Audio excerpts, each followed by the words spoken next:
Hi friends, ఈ వీడియోని ఒక లైక్ చేసి మా ఛానల్ని సబ్స్క్రైబ్ చేసుకోండి. మీరిచ్చే లైక్ కానీ కామెంట్ కానీ మాకు మోటివేషన్గా ఉంటుంది కాబట్టి లైక్ చేయడం మరిచిపోవద్దు. అక్రమ సంబంధాలతో వచ్చే సమస్యలు ఇవే. నేటి కాలంలో వివాహేతర సంబంధాలు పెరిగిపోయాయి. పార్ట్నర్స్ కళ్ళు గప్పి చాలా మంది వేరేవారితో ఎఫ్ఐఆర్ నడిపిస్తున్నారు. ఇలా చేయడం వల్ల వచ్చే నష్టాలేంటో చూద్దాం. వివాహం అనేది నమ్మకంపై ఆధారపడే సంబంధం. ఈ సంబంధాన్ని ముందుకు తీసుకెళ్లాలంటే ఇద్దరూ కలిసి ప్రయత్నించాలి. సంబంధాల బాధ్యతలు, సమస్యలు రెండింటిని పంచుకోవాలి.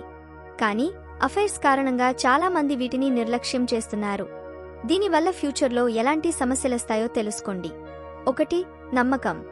వివాహేతర సంబంధాల కారణంగా చాలా మంది తమ పార్ట్నర్పై నమ్మకాన్ని పోగొట్టుకుంటారు. ఓసారి నమ్మకం పోతే మళ్లీ ముందులా అన్నీ సెట్ అవ్వవు. అయినా చాలా టైం పడుతుంది. ముందు ఉన్న ప్రాముఖ్యత అస్సలు ఉండదు. చాలా ఇబ్బందిగా ఉంటుంది. 2. సమాజంలో గౌరవం. అఫైర్స్ కారణంగా సమాజంలో చాలా మందికి గౌరవం తగ్గుతుంది.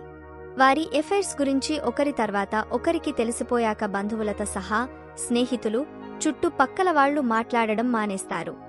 దీనివల్ల మానసికంగా కుంగుబాటు తప్పదు. పిల్లలు దూరమవ్వడం.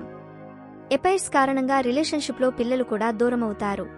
వారు అస్సలు దగ్గర కాలేరు. మోసే చేసే పేరెంట్స్కి ఏ మాత్రం గౌరవమివ్వరు. ఇది క్రమంగా పెరిగి ద్వేషంగా మారుతుంది. ఫ్యూచర్లో తల్లిదండ్రుల్ని పట్టించుకోవడం కూడా మానేస్తారు. పశ్చాత్తాపం. మోసం చేసిన వ్యక్తి ఎప్పుడు కూడా ప్రశాంతంగా ఉండలేడు.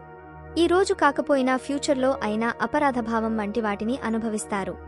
ఇవే కాకుండా వారి చేత మోసపోయిన వ్యక్తి మళ్లీ ఎవరిని నమ్మరు.